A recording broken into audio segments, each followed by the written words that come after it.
Hey everyone, and welcome to The Explainer. Today we're exploring a fascinating intersection that affects pretty much every single one of us.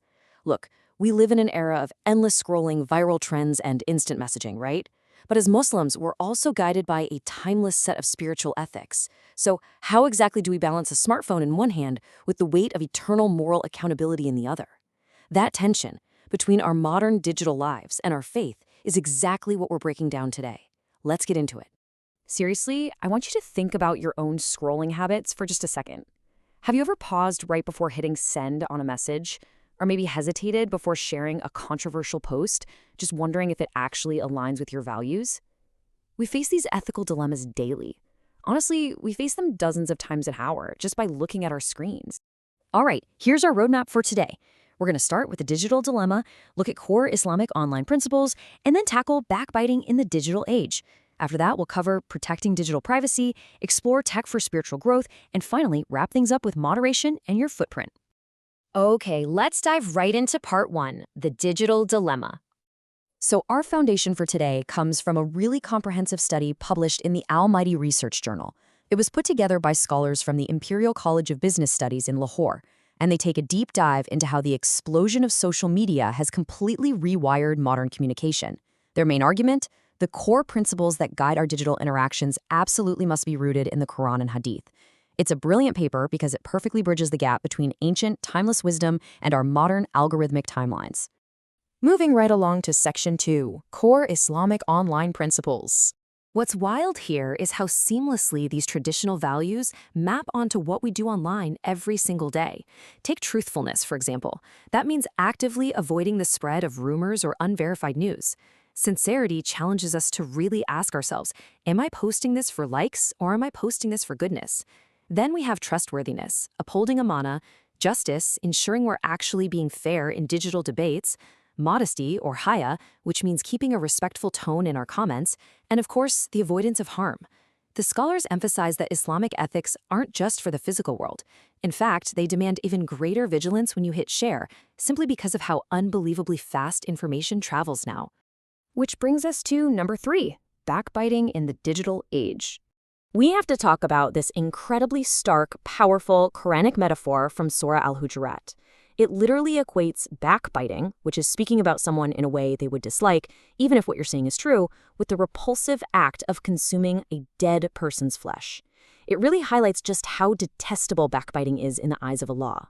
When you apply this heavy reality to the super casual nature of social media gossip, the gravity of our everyday actions suddenly gets very, very real. The crucial point here is understanding how the internet completely mutates the nature of these sins. I mean, just think about the comparison. Face-to-face gossip is terrible, obviously, but it usually has a localized impact and a pretty limited audience.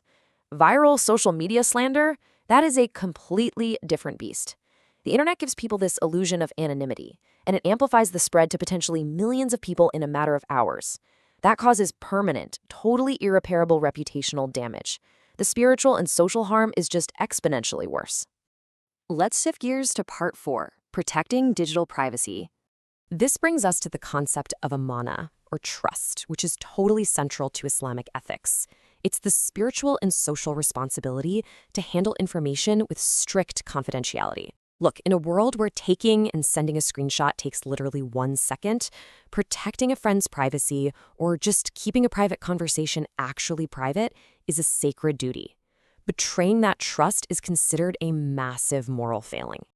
But hey, there is a truly beautiful spiritual reward for upholding this trust.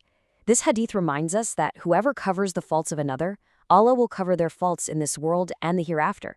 So, seeking permission before posting a photo of a friend, resisting the urge to pass along a scandalous forwarded message, and just actively monitoring your digital footprint, it's not just good etiquette, it's a direct way to earn divine protection. All right, part 5, tech for spiritual growth. Now, let's flip the script. Instead of just dodging the bad stuff, how about we actively curate a really positive, spiritually uplifting feed? A perfect, easy way to do this is to join the official Ajwa Academy WhatsApp channel. By subscribing, you get authentic daily Quran verses, beautiful hadiths, and super powerful Islamic reminders sent right to your phone. Plus, you get Academy updates and online Quran learning content. It's an absolutely fantastic way to interrupt your mindless scrolling with moments of genuine reflection. Seriously, if you want to combat digital negativity, intentionally replacing it with spiritual growth is the ultimate practical step. You can stay connected with Islamic knowledge every single day just by following that link and joining the community. You see all these hashtags?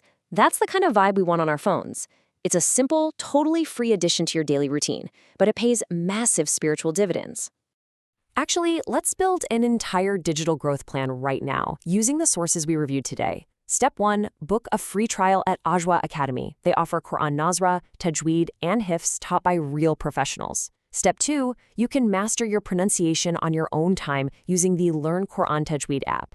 The cool thing about this app is it's been refined for over 12 years and is verified by Sanad's certified scholars, complete with voice recording features to check your accuracy.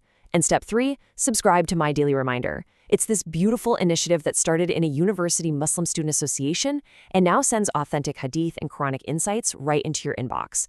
You can literally transform your smartphone into a powerhouse of Islamic learning. And finally, part 6, moderation and your footprint. All of this perfectly illustrates the concept of wasatiyya. Wasatiyya basically means moderation, temperance, and avoiding extremes. Because look, even when you're using beneficial tech like Quran apps or Islamic WhatsApp channels, you still need mindful time management. Your screen time, even the good parts, should never take away from your primary religious obligations, your family time, or your real-world personal development. The Prophet Muhammad, peace be upon him, taught us to take advantage of our free time before we become too busy. Moderation really is key here. So, I want to leave you with this final provocative thought based on everything we've looked at today. Every single comment, every share, every second you spend scrolling, it's all being recorded. And not just by the algorithms, but by the angels. So ask yourself, will your digital footprint be a source of regret or a lasting reward? Let that guide your very next click. Thank you so much for hanging out with me for this explainer. I really hope this structured look at Islamic digital ethics has been as eye-opening for you as it was for me. Keep learning, and I'll see you next time.